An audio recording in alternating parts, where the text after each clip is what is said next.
Hola a todos, yo soy Raúl. Y yo soy Celia y este es el podcast de La Guapo. Yo te he llamado, necesito hablar contigo. Ven a mí, sé lo que tienes, lo que te pasa. Te muestro el camino a seguir. Algo muy grande te está esperando. Se llama Guapo y es para ti. Bien, por si no os disteis cuenta en el anterior episodio, tenemos un nuevo patrocinador, Datacall, ¿vale? Nos están ayudando a seguir ayudando, o sea que muchas gracias por confiar en nosotros y vamos a seguir intentando llegar a mucha más gente y con buena información y de calidad. Por eso hoy tenemos a Odil. Eso es, estamos aquí en las instalaciones de Datacall y tenemos una invitada muy especial. Médico de familia, madre de 3 hijos, superviviente de un cáncer de ovario metastásico, divulgadora y una referente en este ámbito y además de todo ello, patrona de la Fundación Guapo. Bueno, muchas gracias por venir. Un placer estar aquí con vosotros. Muy bien. Pues Vamos a conocerte.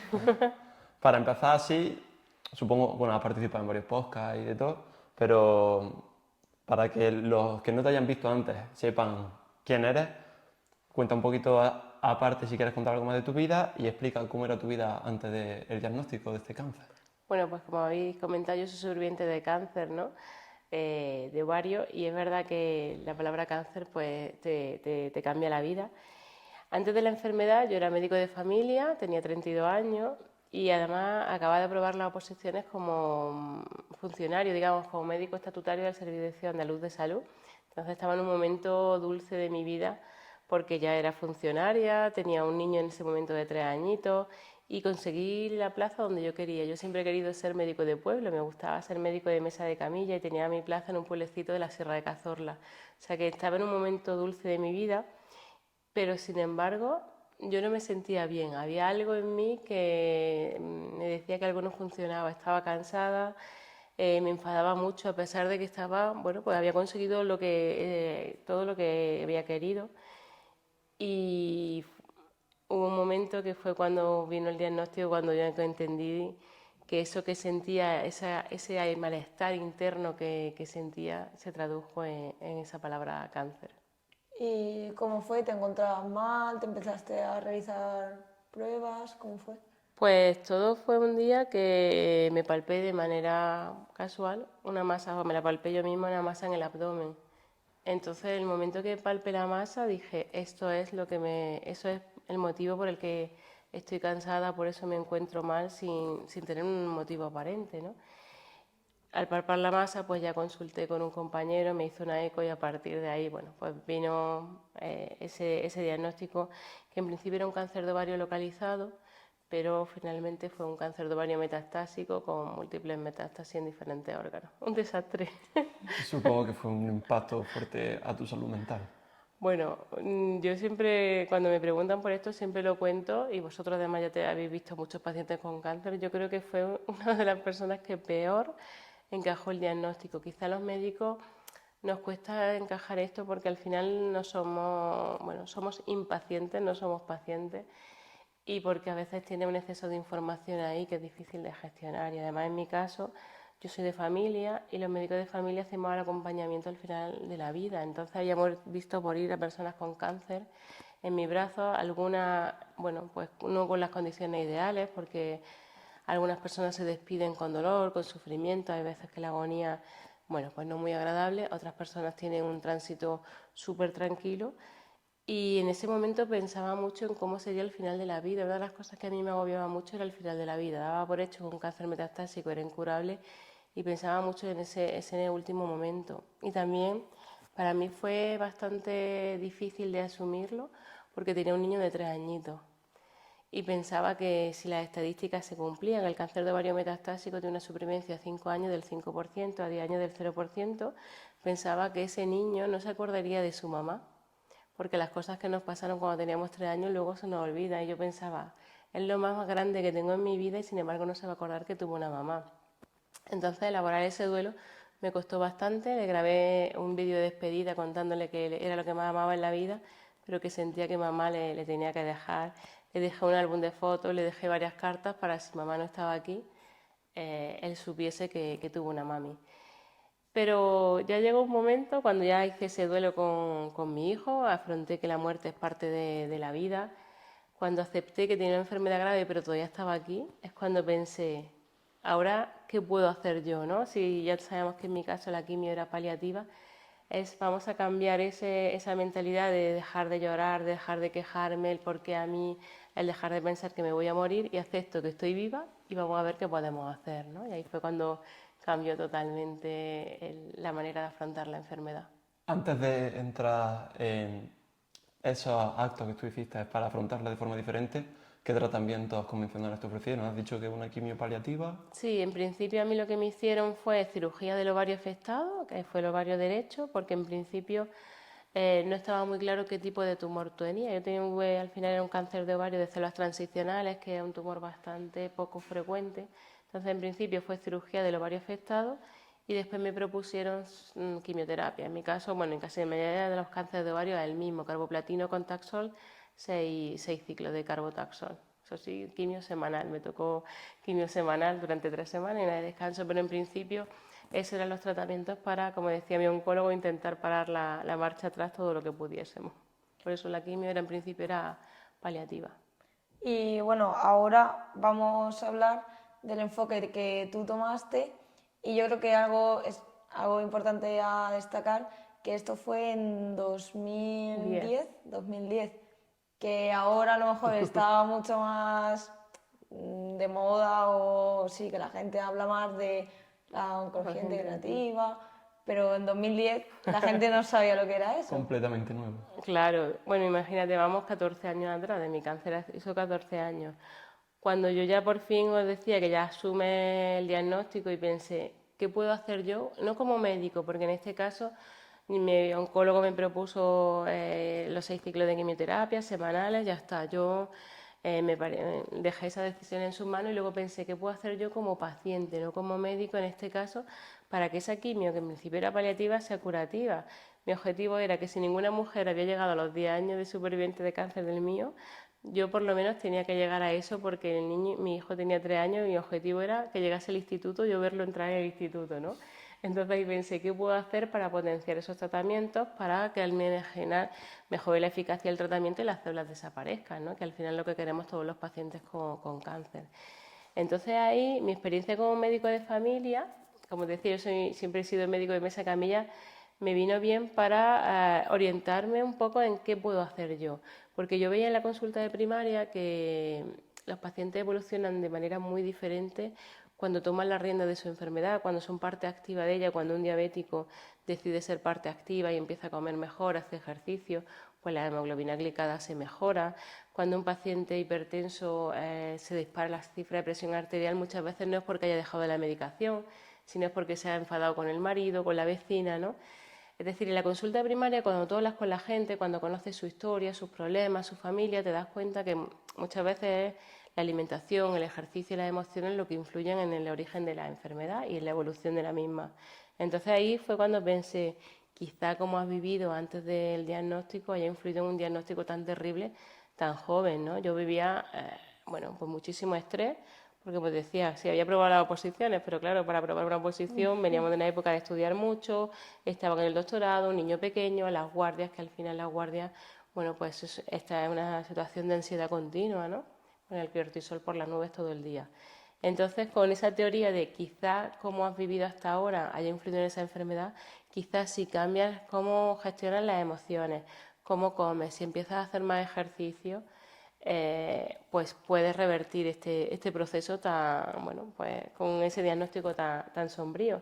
Y con esa teoría que tenía en mi cabeza, fijándome en mis pacientes y sintiendo cómo yo vivía antes de la enfermedad, decidí buscar en PubMed, que es la base de publicaciones científicas que nosotros manejamos, si había estudios que relacionasen el cáncer, la alimentación, la gestión de las emociones con el cáncer, ¿no? Porque es verdad que a mí ni en la facultad, ni en la formación luego hospitalaria, ni mi doctorado que fue sobre medicina preventiva y salud pública, más allá de que el tabaco produce cáncer, no me hayan contado nada. A día de hoy ya sabemos mucho más, pero nos vamos a 14 años atrás.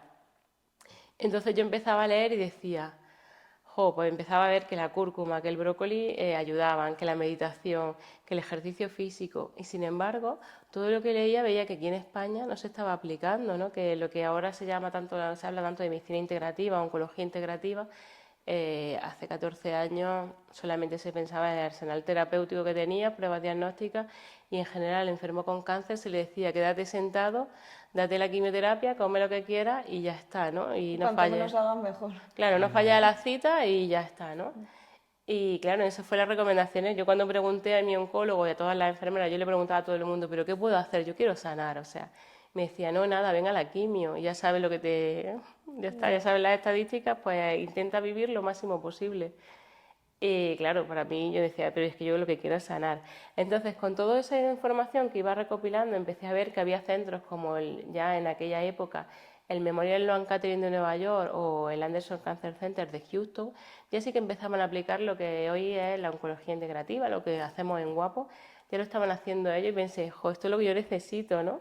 Entonces, bueno, empecé a escribirles para que me contaran cómo trataban a los pacientes con cáncer, empecé a leer, como os decía, y con todo lo que era información que recopilé, me fui a mi oncólogo con todos mis papers allí y le dije, esto es lo que yo necesito, estoy leyendo que si cambio la alimentación, que si hago ejercicio, masajes, medito, puedo hacer que esos tratamientos sean más eficaces. Y claro, hablamos de que hace tantos años mi oncólogo me dijo, eso que me estás contando es imposible. ¿Cómo vas a cambiar la alimentación? ¿Vas a entrenar con metástasis? ¿Vas a hacer tal y cual? Y me dijo, pero bueno, como sabes cuál es tu final, pues haz lo que tú quieras, ¿no? Lo dejo en mis manos. Ahora vino la parte de práctica. Ahora todo esto que estoy leyendo, ¿cómo lo pongo en práctica? No hubo ningún entrenador personal que quisiera entrenar conmigo porque tenía metástasis ósea y entonces se suponía que los pacientes metastásicos eran de cristal. En nutrición no encontré a nadie que supiera de nutrición oncológica en España. Meditar sí, encontré un monje budista que me enseñó a meditar. Entonces al final tuve que hacer un poco todo ese trabajo yo sola, pues empezar a buscar información sobre nutrición, me puse mi propio plan nutricional, hice un curso de entrenamiento de entrenador personal para poder ponerme mi propio entrenamiento y bueno, esto es junto al tratamiento convencional. La parte buena, funcionó. Funcionó, desaparecieron las metástasis, hicimos el PET de control, estaba libre de enfermedad y bueno, y ese niño que tenía 3 añitos va a cumplir 18 dentro de poco.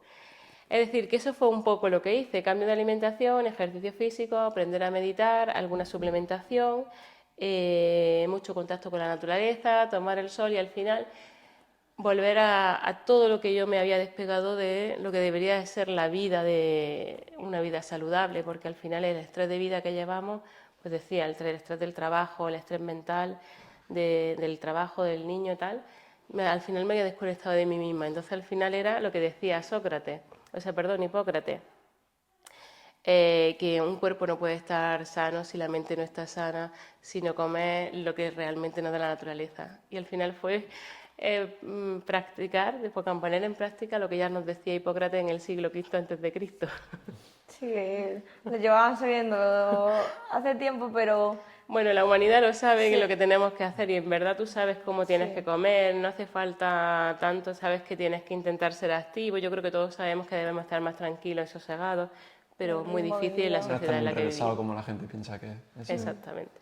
Bueno, enhorabuena por todo el currazo y se podría decir que prácticamente eres una pionera de la medicina integrativa aquí en España. Sí, sí. Bueno, sí, es verdad que cuando todo esto pasa y ya, bueno, pues estoy libre de enfermedad, pensé, jo, esto todo el curro, todo el trabajo de investigación, todos los cambios que he hecho en mí y que luego al final yo también iba contando a todas mis compañeras de quimio, porque eso fue muy curioso, claro, la quimio, cuando yo me estaba dando quimio, era una sala donde estábamos ahí todos mezclados y claro, al final pues hablas con uno y con otro y la gente me decía, ¿y tú por qué no vomitas? ¿Y por qué estás tan bien? ¿Y por qué no estás cansada? Entonces yo le iba contando pues lo que iba comiendo, el ejercicio que hacía y tal, y claro, te preguntaban y empezaban a aplicar cambios, se encontraban bien. Entonces cuando terminé el proceso pensé, jo, todo lo que no se da se pierde, si todo lo que he investigado, todo lo que he aprendido puede ayudar con que ayude a una sola persona, merecería la pena cambiar lo que estaba haciendo en la consulta de primaria, donde tenía 3 minutos por paciente, porque al final vamos como vamos, por lo que hago ahora, por la labor de divulgación, por las charlas, libros, donde cuento cómo este cambio en tus hábitos de vida te puede ayudar sobre todo en prevención de la enfermedad, pero si ya la tienes, pues ayudar a que tengan mejor calidad de vida, menos efectos secundarios, que los tratamientos sean más eficaces. Entonces fue como voy a cambiar totalmente mi orientación liberal. Al final, mi propósito en la vida siempre ha sido, imagino como el vuestro, porque al final cuando elegimos una profesión sanitaria es poder ayudar a los demás, ¿no? Aliviar el sufrimiento del resto de los seres. Entonces pensé, pues quizá puedo ayudar mucho más con esta labor de divulgación que en la consulta de primaria. Así que bueno, pues eso fue el empezar al final la oncología integrativa aquí en España, y por suerte desde hace 14 años ahora esto ha cambiado y ahora la oncología integrativa empieza a ser una realidad y cada vez son más los médicos que recomiendan aunar el tratamiento médico oficial con todo lo que se ha demostrado que puede ayudar al enfermo, ¿no? Con cáncer. Efectivamente, porque bueno, otro punto importante es que eres autora de varios bestsellers, entre ellos uno es Mis recetas anticáncer. Entonces, ahora que anotando todo lo que sabes, ¿cuáles dirías que son esas recetas? Anticáncer. Bueno, se llama receta anticáncer porque al final era lo que yo experimenté en mí, basándome en esos estudios, ¿no? Entonces, al final, no solo que yo he vivido en mí, sino lo que voy viendo desde hace 14 años con los enfermos con cáncer, y seguramente que es lo mismo que vais viendo vosotros en Guapo. Al final, lo que para mí más influye y lo primero que deberíamos de empezar a cambiar es esto, porque quizás es lo más difícil, pero lo más efectivo. Cuando consigues sosegar la mente, cuando consigues tener una mente en paz, una mente equilibrada, cuando consigues centrarte en el momento presente y dejar de pensar en las cosas malas del pasado, en el futuro, dejas de pensar en la muerte, al final todos vamos a morir y es lo único que todos sabemos. Cuando ya tienes las maletas preparadas por si tienes que partir, pero las tienes preparadas, pero te centras en vivir aquí y ahora, cuando te centras en hacer cosas buenas por los demás, en ayudar a los demás, creo que luego la salud viene de la mano. Entonces, para mí, la primera receta es intentar aprender a sosegar la mente. A mí me ayudó mucho la meditación, aprender a meditar. En mi caso, aprendí a meditación budista, pero puede ser mindfulness, cada uno tiene que buscar su manera al final, ¿no? Puede ser meditación, mindfulness, relajación muscular progresiva. Hay gente que tomarse todos los días un té con un amigo, desahogarse, al final es su manera de equilibrar, de soltar ese exceso de cortisol. Pero sobre todo, lo primero es ser conscientes de que no estamos bien, muchas veces nuestra mente no está bien, que vamos a 200 por hora en la vida, y el exceso de estrés, ese estrés crónico que en general tenemos todos, nos produce el exceso de cortisol. El cortisol inmunodeprime, el cortisol inflama, y serían los dos terrenos que abonan un futuro cáncer. Por eso la importancia de gestionar esas emociones y dar prioridad a las emociones positivas, al amor, a la alegría, a la felicidad, el ayudar a los demás que decíamos, y dejar la ira, el miedo, los enfados, en la queja, que en general nos quejamos demasiado.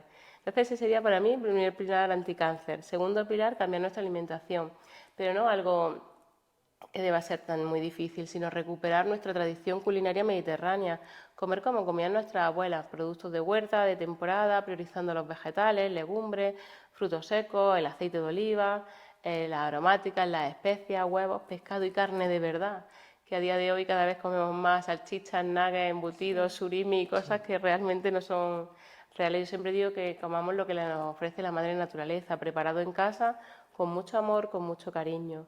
Tercer pilar, el ejercicio físico, que voy a contar a vosotros que sois prescriptores, ¿no?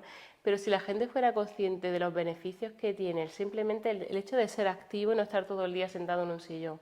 Entonces, ejercicio físico, si podemos priorizar fuerza, pues priorizamos fuerza, y combinándolo con cardio, lo importante es el movernos. El tener más contacto con la naturaleza. Vivimos mucho en espacios cerrados, vamos al gimnasio y nos encerramos. Tendríamos que salir más al aire libre, más naturaleza, más contacto al final con la madre tierra, ¿no? Y tomar el sol, prioritario también, la importancia de la vitamina D, tomar el sol. ¿Y qué nos quedaría? Bueno, ya si queremos rizar el rizo, intentar que la cosmética que utilicemos sea cosmética más natural. Al final, que todo lo que me ponga en mi cuerpo, ya sea por vía oral o sea vía tópica, que sea lo más natural posible, ¿no? Yo creo que esos serían los pilares fundamentales para como esa receta anticáncer. Que a día de hoy no son pocos. Podríamos decir prácticamente que la sociedad acelerada que se nombra últimamente, mucha fuente de información ahora, estamos yendo sentido contrario a cómo deberíamos de ir. Es decir, ciudades, comemos fuera, vamos a trabajar, nos vamos sin tiempo. Claro, pero es que nos estamos desconectando de nuestra esencia. O sea, si al final lo ideal sería pues vivir más en contacto con la naturaleza, tomar el sol, comer tranquilo. Una de las abanderados de la dieta mediterránea tradicional es que la gente comía sentada y comía en familia. El compartir, ¿no? No mirando el móvil, no mirando la tele, sino simplemente el hecho de comer tranquilo, hablando de qué nos ha pasado en nuestro día a día. Eso también es una forma de aliviar el estrés, el poder compartir con alguien. Al final, nuestra sociedad va en sentido contrario. Todo lo hacemos en espacios cerrados, no tomamos el sol, pasamos muchas horas con los móviles, con las redes sociales, poniéndolos además a la luz azul, que también inhibe a nuestro sistema inmunitario. Cada vez vamos corriendo a más sitios, tenemos más compromisos sociales y eso al final nos inmunodeprime, nos inflama, que son los dos terrenos en los que se abona una célula tumoral. Sí, que al final es eso. Estás trabajando, no te da tiempo a pararte a cocinar, luego comes súper rápido, no me da tiempo a ir a entrenar. Y es un bucle que... Y es un círculo vicioso. Sí. Y luego me siento culpable porque no he entrenado, porque no he comido bien, porque luego al final se une en los malos hábitos con la culpa por esos malos hábitos, porque empezamos a ser conscientes de cuáles serían los buenos hábitos, pero como no podemos organizarnos, luego encima tenemos la culpa. Sí. Y eso al final origina enfermedades, no solo cáncer, que es lo que nosotros estamos especializados, sino que supongo que otro origen de otras enfermedades también parte de ahí. Claro, a día de hoy se está viendo que la mayoría de patologías crónicas, desde hablamos de cáncer, enfermedades cardiovasculares, diabetes, la propia fibromialgia, incluso el acné, ¿no?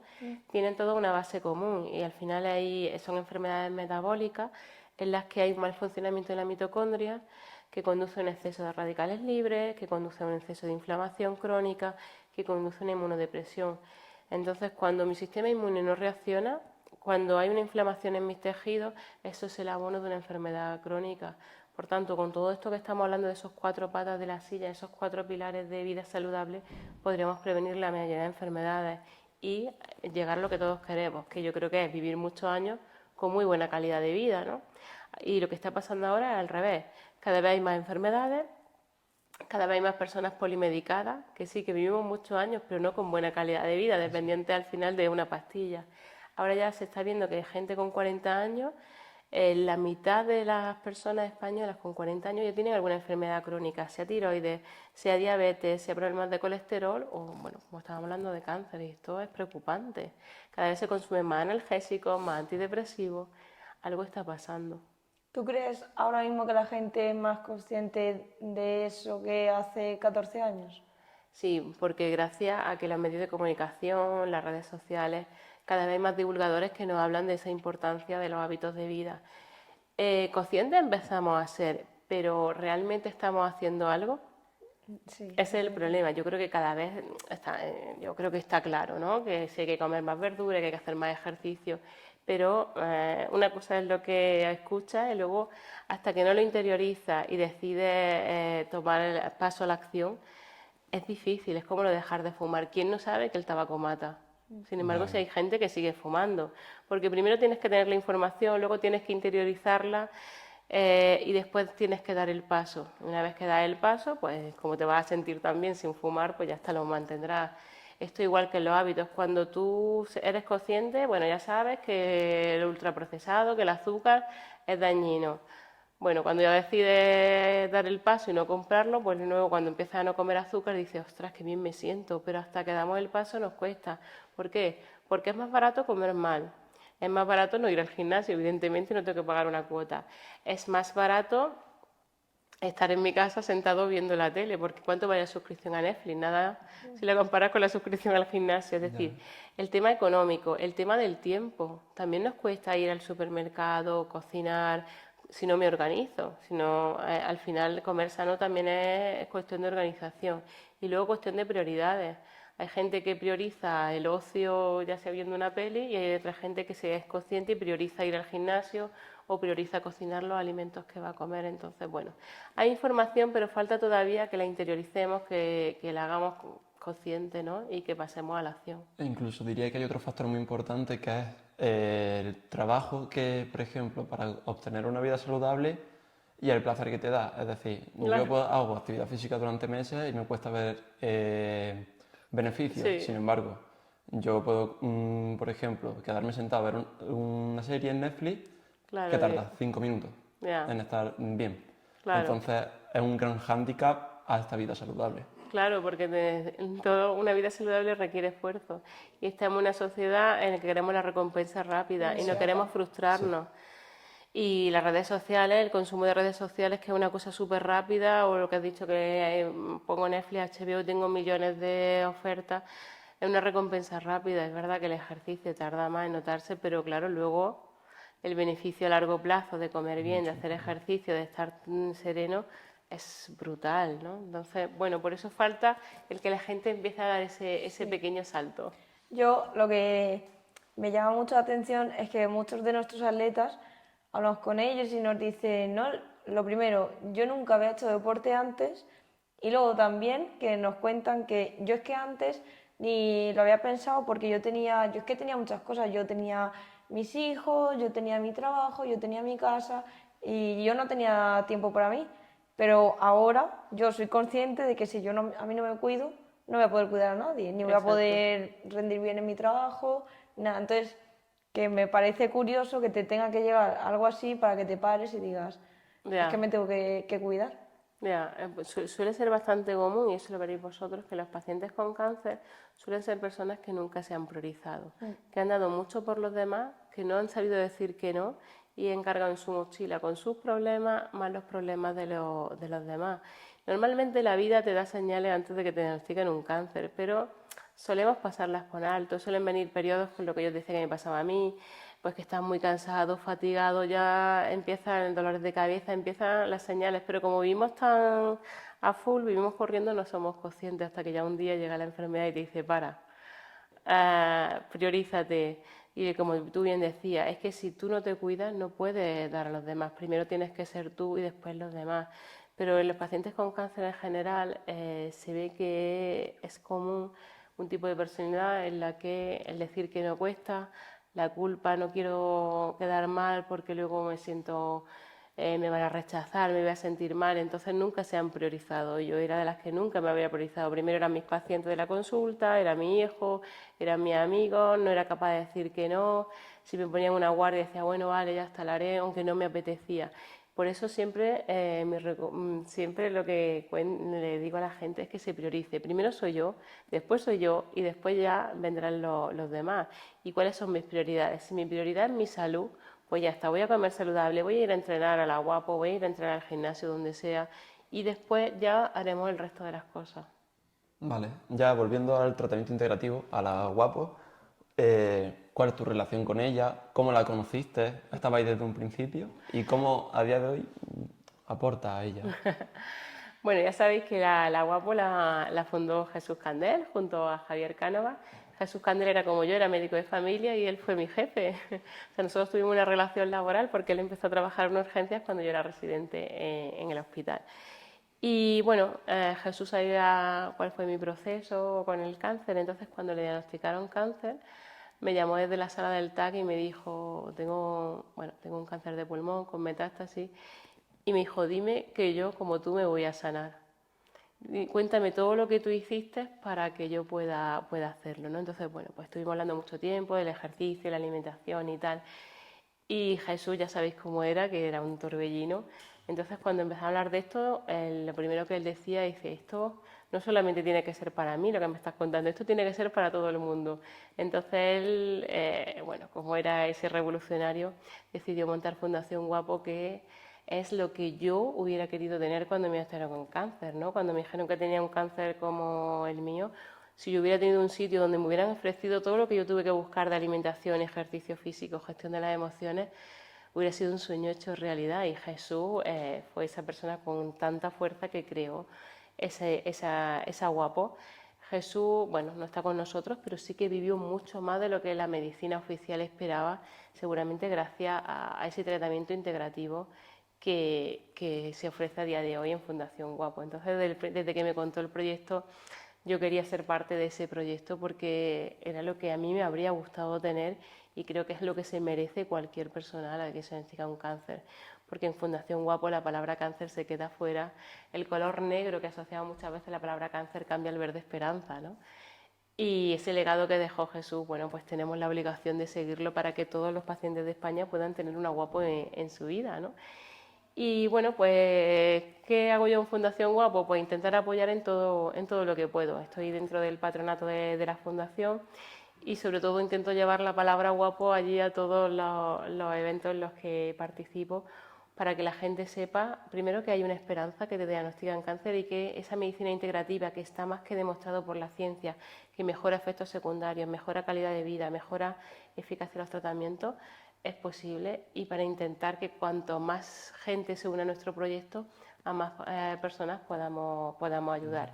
Entonces mi labor al final es un poco de divulgación de lo que hacemos en Guapo, y luego también otra forma de apoyar a la fundación que se nos ocurrió es a través de una línea de suplementación, de suplementos que sabemos que están avalados por la ciencia, que pueden ayudar no solo a los pacientes oncológicos, sino a todos aquellos pacientes que quieren potenciar su salud.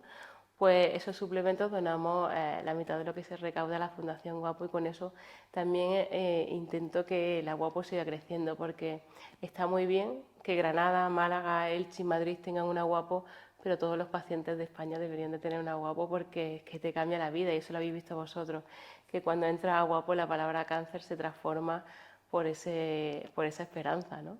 Completamente. Sí, de hecho nos lo dicen mucho, que gente que ya está viniendo y que a lo mejor conocen a gente fuera, que les da cosa venir, y le dicen, no, pero si es que tú no te preocupes, que tú entras allí y se te va a olvidar completamente.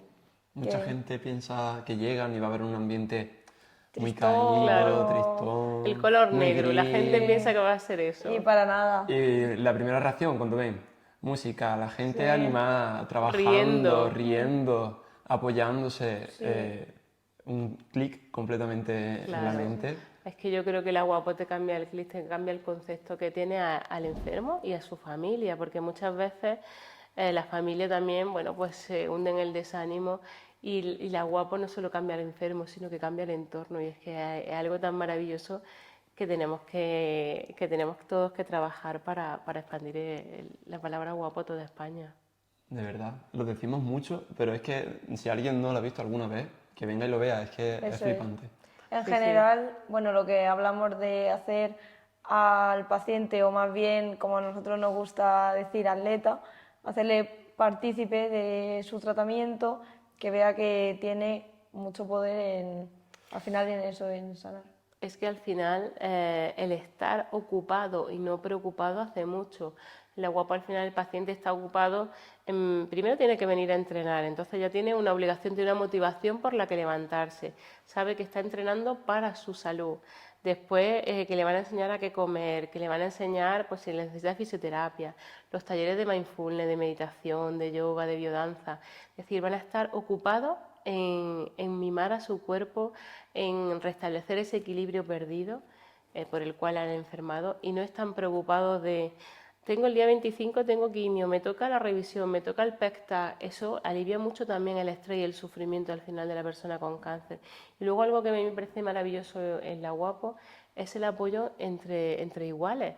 Porque yo te puedo contar, tú le puedes contar, pero cuando otro paciente con cáncer te está contando su experiencia, eso da mucho empoderamiento al final, ¿no?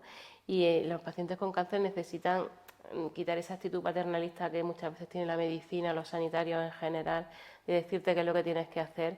Y el paciente ahí cambia, ya no es el niño pequeño que le dicen que tiene que hacer, sino que toma las riendas de su enfermedad, que se siente arropado por profesionales, que los mimáis, que los cuidáis, que los vais arropando, pero ellos son los protagonistas, ¿no? Y luego comparten entre iguales una experiencia personal que a lo mejor no pueden compartir con su familia por diferentes motivos. Y entonces yo creo que la comunidad Guapo es una comunidad maravillosa. Bueno, pues gracias por la parte que nos toca. Bueno, y ahora hemos comentado que por suerte los médicos sí que ya recomiendan hacer ejercicio, cuidarse, pero algunos sí, no todos. Ya. ¿Crees que faltan algunos factores que tú como médico de familia crees que podrían seguir dando? ¿Qué les dirías a un médico de familia que está en contacto con pacientes oncológicos? ¿Cómo les puede Bueno, ayudar?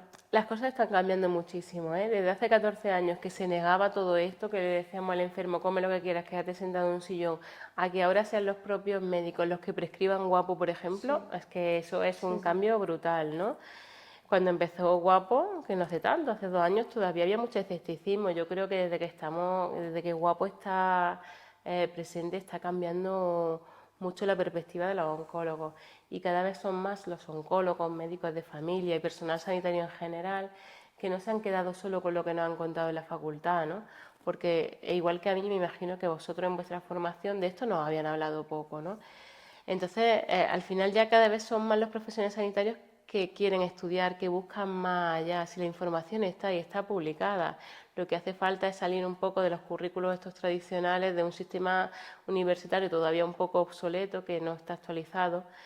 Entonces, bueno, es verdad que tenemos que ser los propios profesionales los que nos actualicemos, pero yo creo que empieza a haber mucha conciencia. Y ya si hay un oncólogo que te diga come lo que quieras o no haga ejercicio, yo creo que ese oncólogo ya hay que cambiar de oncólogo.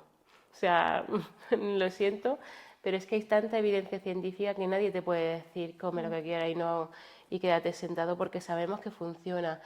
Hay cientos de estudios en revistas de prestigio, cada vez en más congresos médicos, incluso ya la Sociedad Española de Oncología Médica empieza a recomendar el ejercicio y una nutrición basada en dieta mediterránea. Es decir, que si ese oncólogo no hace estas recomendaciones, está desactualizado. O sea, yo siempre digo, si no, cámbiate de oncólogo si puedes. Al final sí. Es que antes era abrirse a una incertidumbre, ahora que lo tenemos todo plasmado y decir, si no lo ves porque no quieres verlo. Claro, claro, exacto. Es que, bueno, hay gente que... Yo creo que si en el momento que tú empiezas a hablar con los pacientes, que tú realmente empatizas y empiezas a hablar con uno y con otro y no solamente te quedas en lo terapéutico, te das cuenta de que las emociones y el ejercicio influyen. Yo me imagino como oncólogo, por ejemplo aquí en Granada, cuando le van a llegar muchos pacientes guapos, cuando le digan lo bien que están, porque eso no lo cuentan el día a día, que las analíticas van muy bien, que no tienen efectos secundarios, tendría que preguntarle qué es lo que hace. Le dirán, pues hago ejercicio, como mejor, y entonces deberían preguntarle, ostras, pues si a este le funciona y está tan bien, a lo mejor si se lo cuento a todos los demás, a lo mejor si yo me actualizo, voy a conocerla Guapo y voy a ir conociendo esa medicina integrativa, podemos aliviar también mucho dolor y sufrimiento, porque al final alrededor de la palabra cáncer sigue habiendo dolor y sufrimiento. Justo hoy, una mujer con la que estaba hablando, de que fue al cardiólogo, bueno, que le hicieron de hecho una prueba de esfuerzo y que se sorprendió el médico, le dijo, madre mía, ¿qué bien estás? Y me dice, es que voy a la Guapo a entrenar. Entonces que sí, que al final... Pues claro, al final si tú vas viendo como médico, ostras, pues si no me esperaba este resultado y ve otro día otro, a lo mejor dice, oye, a lo mejor es que la medicina integrativa funciona. Por lo que Va sea. cambiando ahí el chip. Otra cosa que te queríamos preguntar es, nosotros sabemos manejarnos por bases científicas, PubMed, como has nombrado antes, pero a una persona de calle que no se ha movido en estos ámbitos, ¿cómo puede buscar un poquito de información? Bueno, esa es otra cosa, claro, lo ideal es ir a PubMed, consultarlo, pero es verdad que es un lenguaje científico, bueno, asequible a todo el mundo, ¿no? Y es verdad que en Google, si tú escribes en San Google, encuentras de todo, ¿no? Desde información que está ahí contrastada hasta cosas que yo leía y decía, tío, ¿en serio? Hay cosas que pueden ser engañosas por eso. Bueno, por eso yo decidí, lo que hago ahora mismo con la divulgación es intentar esos estudios científicos de PubMed, traducirlo en un lenguaje sencillo y asequible, ¿no? Y bueno, pues los libros de divulgación que hago, yo básicamente eso, es traducir PubMed a un lenguaje sencillo. Entonces siempre recomiendo que cuando lean información siempre tengan las fuentes a las que hacen referencia a los estudios, porque no todo vale. Y es verdad que algunos profesionales pueden crearle incertidumbre, cierta información, porque a veces no es veraz, no hay contrastada. Entonces, bueno, que hay que saber un poco qué buscar y dónde buscar. Por eso que lo que nos cuenten venga siempre con referencia bibliográfica. Saber de quién lees también. Claro. Es que no todo vale. Y por suerte, yo creo que ese es el problema y el hándicap que ha tenido al final la medicina integrativa para avanzar. Es que a veces ha habido medicina alternativa contándole a los pacientes que si te tomabas una infusión de no sé qué, te iba a curar del cáncer. Aquí no estamos hablando de milagros ni estamos hablando de curas milagrosas, estamos hablando que la medicina integrativa lo que intenta es aunar la medicina oficial con todas aquellas terapias o prácticas que se haya demostrado que son eficaces. Pues en este caso, alimentación, ejercicio físico, gestión emocional, el apoyo psicosocial, apoyo psicológico, ¿no? Entonces, bueno, pues siempre buscar que sean fuentes veraces y contrastadas. Claro que por supuesto nunca jamás va a sustituir al tratamiento convencional, sino que Claro. lo único que queremos Es ir es de que la mano. eso es ir de la mano, que la persona esté más fuerte para recibir ese tratamiento y que ese tratamiento se pueda llevar a cabo durante todos los ciclos que se tenga que llevar y que al final pues que sea eso, más eficaz. Claro, por eso la medicina, lo que es la medicina alternativa sería como dejo los tratamientos y hago pues lo que me propongan, no sé. No, nosotros lo que queremos es una medicina integrativa. Yo creo que ese es un mensaje que ya la gente va conociendo, ¿no? Que es integrar, es coger lo mejor. Si mi cuerpo está más fuerte, si reduzco inflamación, lo que hablábamos, si mi sistema inmunitario está más fuerte, voy a recibir mejor los tratamientos, voy a tener menos efectos secundarios. También si tengo menos efectos secundarios voy a tener mejor calidad de vida y eso también va a hacer que esté más fuerte porque si me encuentro mejor voy a entrenar más, cuanto más músculo tenga, ¿no? Pues se ha visto que eso compite con la célula tumoral, más fácil lo voy a tener para que los tratamientos sean eficaces. Eso es. Y ya para ir finalizando, si quieres mandar algún mensaje a personas que estén pasando, por tu caso, un cáncer metastásico, que les pueda disminuir un poquito ese cortisol que decíamos, que les pueda tranquilizar, ¿qué les diría? Bueno, yo soy una persona con cáncer, si tiene una guapo cerca de su casa, que ponga una guapo en su vida. Yo creo que es el mejor consejo que podríamos darle a una persona. Si no tenemos esa guapo que nos pueda ayudar, pues que se centre en lo que hemos dicho, en cambiar ese color negro por un verde esperanza. Que intente siempre buscar esa luz en el túnel, porque siempre hay una luz a la que podemos aferrarnos para encontrar ese proceso hacia el restablecimiento de la salud perdida, ¿no? Entonces siempre el confiar, el visualizar la sanación, el intentar, instaurar esos hábitos de vida, pero siempre desde el amor, no desde la culpa, desde la ansiedad, que muchas veces la gente que empieza a leer que tiene que comer más sano, hacer ejercicio, lo hace como con mucha culpa, con mucha ansiedad de que lo estaría haciendo perfecto, no. Vamos a intentar hacer todo lo que está en nuestras manos, vamos a comer sano, vamos a hacer ejercicio, pero siempre desde el amor, desde la aceptación, poco a poco, buscando ayuda de profesionales que les puedan ayudar, porque por suerte, quien no pueda tener una guapo en su vida, sí que cada vez hay más profesionales que se han formado en oncología y medicina integrativa que pueden ayudarles. Entonces, bueno, sobre todo yo siempre digo la esperanza, el centrarse en el momento presente, no pensar en qué va a pasar mañana, en lo que pasó ayer, sino vivir el momento presente, el carpe diem, disfrutar el momento y disfrutar de las cosas buenas que tenemos en la vida. Muy bien, pues Bonitas palabras para sí, terminar. yo creo que no podemos terminar de una manera mejor, así que nada, muchísimas gracias por pasarte por nuestro podcast y nada, Invitada seguimos. cuando quiera. Eso es, seguro que habrá segunda parte. Muchas gracias, un placer estar hoy con vosotros y que sigáis así de guapos. Gracias. Gracias. Nada. Hasta la próxima. Hasta luego.